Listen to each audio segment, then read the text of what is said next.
In the name of God. A day to remember. Sarah had been working up the courage to ask out Mark, her coworker, for weeks. Every time she saw him at the office, her heart raced, but she couldn't bring herself to speak. Finally, during their lunch break, she casually mentioned a new Italian restaurant downtown. To her surprise, Mark immediately said, "We should try it." She hesitated before clarifying, "You mean, as a date?" He grinned and nodded, making her pulse quicken. Now, she had to plan everything perfectly. She decided to ask over her best friend, Lisa, for advice on what to wear. Lisa, always enthusiastic, asked round a few other friends to join the fashion consultation. They spent the evening messing about, trying on outfits and debating makeup choices. Sarah wanted everything to be flawless. She had looked forward to this moment for months. On the day of the date, Sarah's excitement was sky-high until her car broke down just as she was leaving.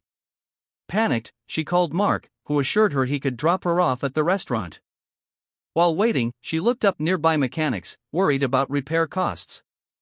Mark arrived in a surprisingly sleek car, joking that his old one had finally given up the ghost. As they drove, they passed their old college campus, which brought back memories of when they first met. Sarah brought up how they used to study together in the library, laughing at how clueless they were back then. Mark smiled, adding how he used to mess around during lectures while she took notes seriously. The conversation flowed easily, easing Sarah's nerves. When they arrived, the hostess coldly informed them their reservation wasn't in the system. Mark tried to sort out the confusion, but the manager looked down on them, assuming they were lying. Frustrated, Sarah suggested they call off dinner there and find another place. As they left, Lisa called to check in, and Sarah promised to ring back later with details. They walked down the street, debating where to go next, when Mark's phone played up, freezing every time he tried to search for restaurants. Sarah took down the names of a few nearby places Lisa had recommended. Just as they settled on a cozy bistro, it started raining. They ran inside the bistro, laughing at how disastrous the evening had become. The warm atmosphere inside was a relief, and the waiter seated them immediately. Over wine, Mark admitted he had always admired how Sarah could put up with office stress without complaining. She blushed, realizing he had noticed more about her than she thought. He then sent off a quick text to his sister, telling her he was on a great date. Sarah teased him, "Already bragging about me?"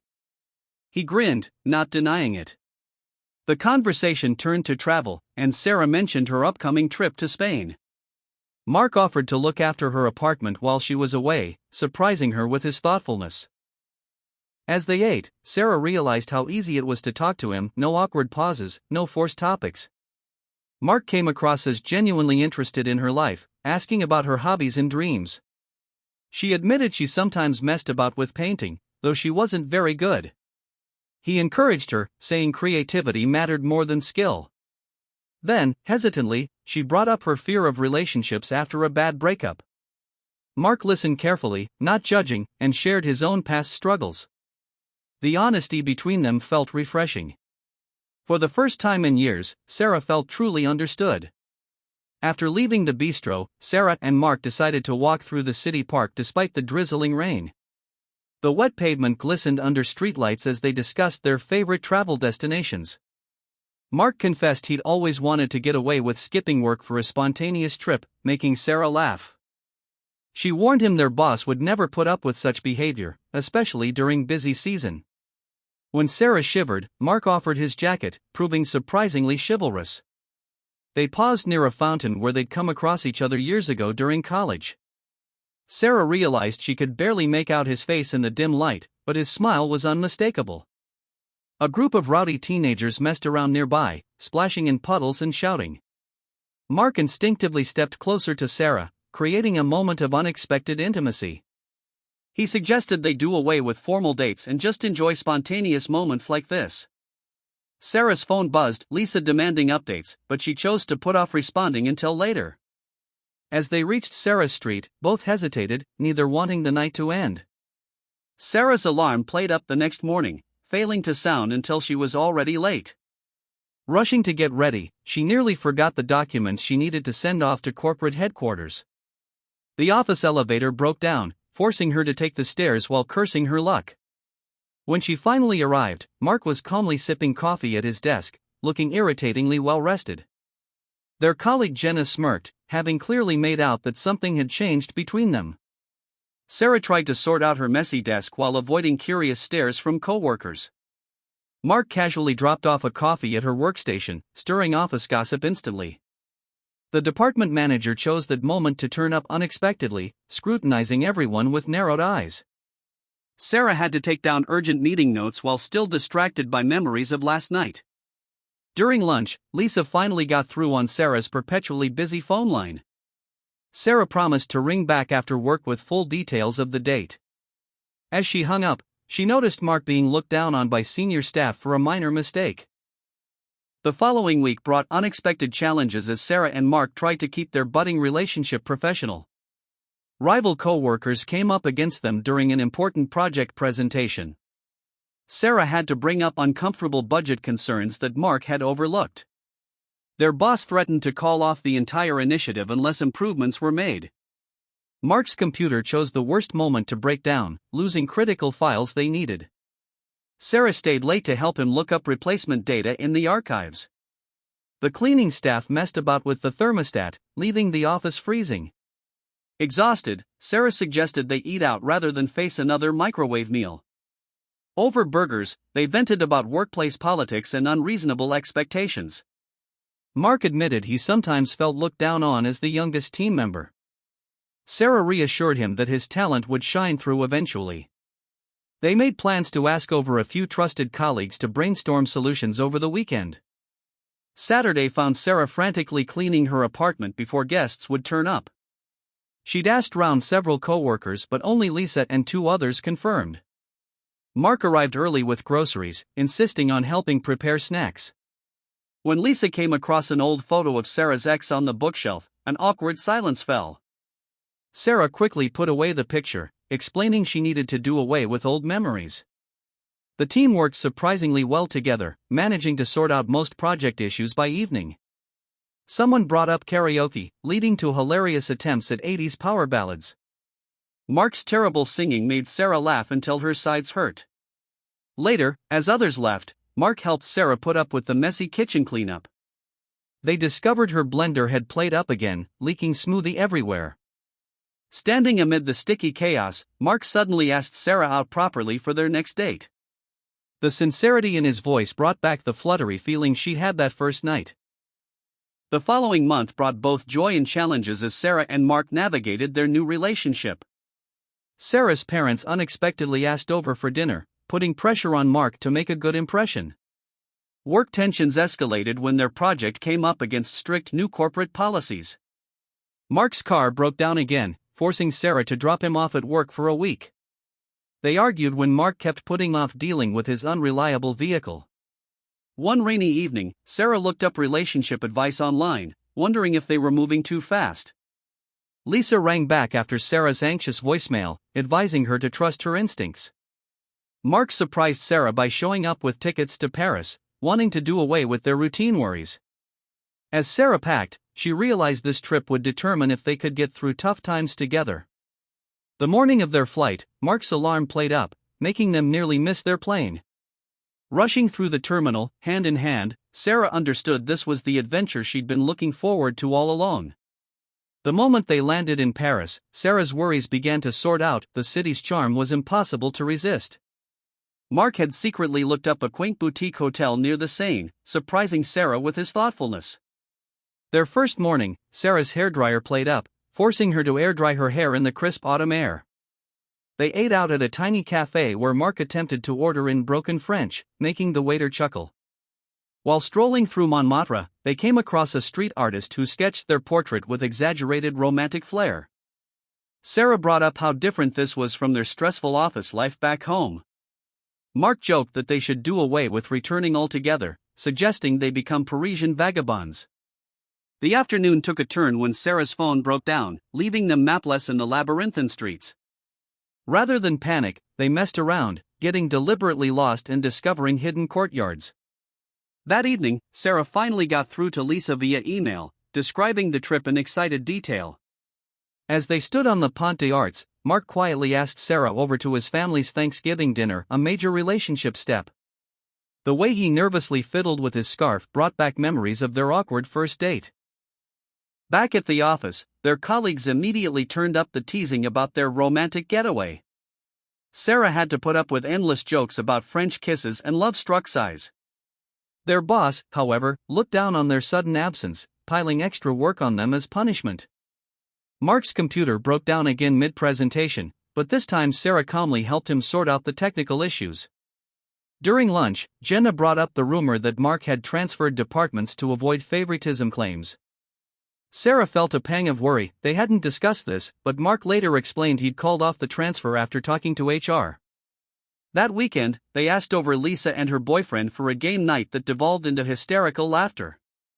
Sarah's oven played up, burning the pizza, but Mark saved the evening by ordering takeout. As they cleaned up, Lisa pulled Sarah aside to say how obviously happy she looked lately. The moment brought back Lisa's initial skepticism when Sarah first mentioned liking Mark. Now, seeing them together, even Lisa had to admit they were perfect. Sarah realized she'd stopped looking forward to weekends alone. She craved these shared moments. Thanksgiving arrived, and Sarah's hands shook as Mark dropped her off at his parents' sprawling suburban home. She'd looked up proper etiquette for formal dinners, terrified of making a bad impression. Mark's mother immediately asked round the relatives, introducing Sarah as Mark's special friend, which made her blush. His younger cousins messed about in the garden, reminding Sarah of her own chaotic family gatherings. Over dinner, someone brought up politics, and Sarah held her breath as Mark expertly sorted out the brewing argument with a joke. His grandmother's antique clock played up, chiming randomly throughout the meal, becoming a running gag. When Sarah helped clear plates, Mark's father quietly mentioned how his son had looked forward to this all month. The warmth in his voice made Sarah's nerves finally settle. Later, as they ate out leftovers in the kitchen, Mark's mother sent off Sarah with a container of her famous pumpkin pie. Driving home, Mark admitted his family adored her, and Sarah realized with a start that she'd stopped putting off thoughts of a future together. December brought unexpected news. Sarah was offered a promotion requiring relocation to Chicago. She put off giving an answer for days, agonizing over how to bring up the topic with Mark.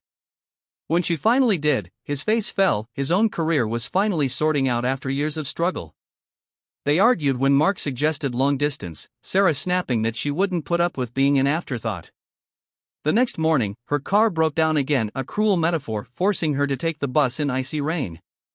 At work, she came up against a gloating Jenna, who'd somehow heard about their fight. Sarah barely got through the day, declining Mark's offer to drop her off after work. That night, Lisa rang back after Sarah's tearful voicemail, advising her not to do away with either her career or love lightly. Sarah looked up Chicago apartments online, then angrily closed her laptop when she imagined decorating one alone. At 2 a.m., her doorbell rang. Mark stood there with coffee and blueprints for a compromise he'd sorted out with his boss. Mark's plan stunned her. He'd arranged to work remotely twice a month from Chicago if Sarah took the job. He'd even looked up flight schedules, calculating they'd only be apart 10 days monthly. Sarah brought up the costs, but Mark had already sorted out a points system with his credit card miles. As they talked through the night, Sarah realized this wasn't him putting off commitment, it was creative problem solving. The next morning, they called off their break with pancakes and a detailed visitation schedule. At the office, Jenna turned up her nose at their obvious reconciliation, which only made Sarah grin wider.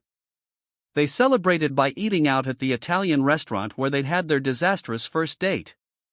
This time, the waiter remembered them, complimenting how happy they looked together. Walking home, Sarah asked over Mark's sister for the following weekend, wanting to strengthen all his family ties. That night, Sarah didn't look up Chicago weather or job forums once. She was too busy living in the present. Christmas transformed their office into a glittering mess of tinsel and messed about with decorations. Sarah organized a gift exchange but had to sort out a crisis when Jenna received a scented candle from her allergen-phobic Secret Santa. Mark dropped off homemade cookies to smooth things over, showcasing his unexpected diplomacy.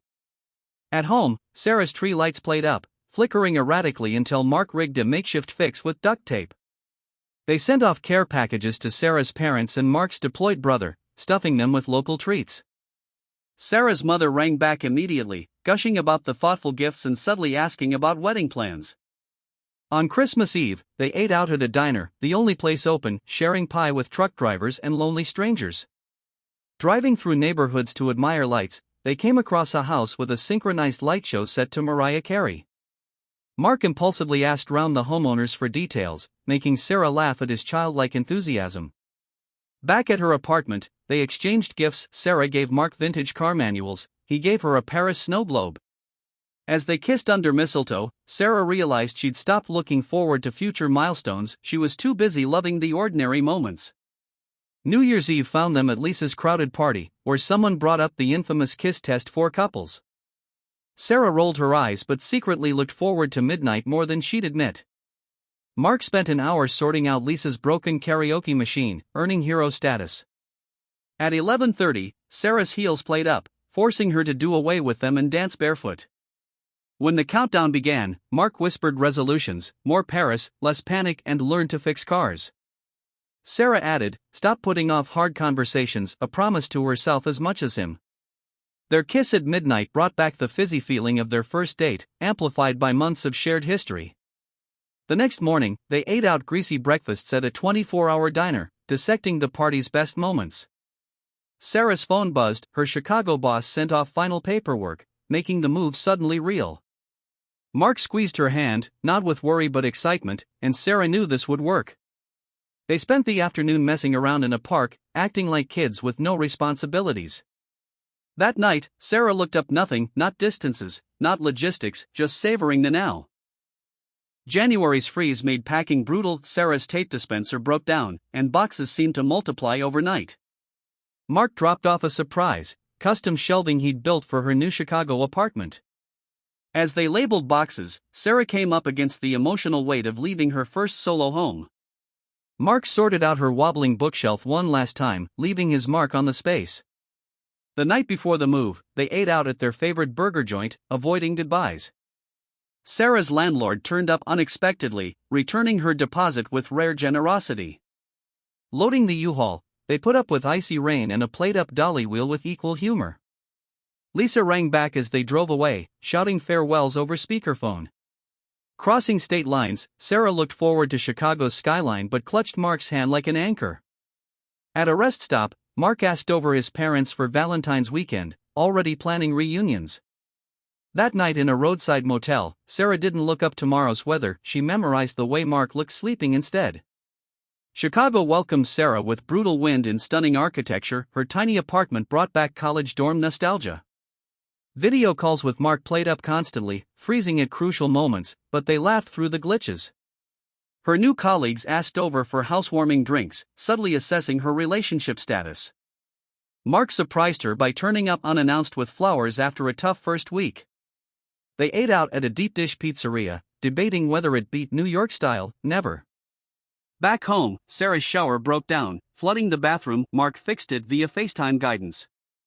Weekend visits became treasure hunts. Mark hid notes in her apartment. Sarah sent off care packages with his favorite snacks. When promotions came up against their time apart, Mark negotiated a hybrid role, 3 days in Chicago weekly. Sarah brought up cohabitation cautiously. Mark responded by looking up lease terms that same night. Falling asleep together, finally, Sarah realized distance had taught them to sort out anything. February's blizzard stranded Mark's flight, forcing him to call off their anniversary plans. Driving anyway, his car broke down on an icy highway. Sarah only knew when a nurse rang back her frantic calls. Rushing to the hospital, she came up against closed roads and whiteout conditions. Finding Mark bruised but okay brought back her father's fatal crash, unleashing terrified sobs. Mark, despite cracked ribs, sorted out her panic with steady reassurances. Recovery meant Sarah looked after him like he'd done for her so often: soup, blankets, bad TV. When his boss looked down on the missed work, Sarah sent off a blistering email defending him. Snowed in, they messed around with board games and silly selfies, the crisis bonding them deeper. Mark's mother asked over neighbors to help shovel them out, their first family effort. As the roads cleared, Sarah stopped putting off a truth: she wanted every crisis and calm with this man. Spring thaw revealed Chicago's beauty. Sarah finally looked forward to running along the lakefront with Mark. One morning, her perpetually played-up coffee maker produced perfect brew. She knew Mark had tampered with it. That weekend, he dropped off a mysterious package before leaving for errands. Sarah brought up his odd behavior at dinner, but he just smiled cryptically. Sunday's picnic started normally until Mark led her to a hidden garden she'd looked up months ago but never found. There, beneath blooming cherry trees, he did away with eloquent speeches for 3 raw words: "Marry me, Sarah." Her hands covered her mouth as he sorted out the ring box's stubborn hinge. Nearby, their families turned up from hiding spots, phones recording Lisa ugly crying in the background. Later, reviewing videos, Sarah noticed how Mark's hands shook, how he'd come up against his own fears and won. As fireworks sent off sparks over the lake that night, Sarah realized every phrasal verb in their story, every breakdown, sort out, look forward to had led here. And when their friends asked over the next day, they toasted not to perfection, but to perfectly imperfect love. Like and subscribe if you would like.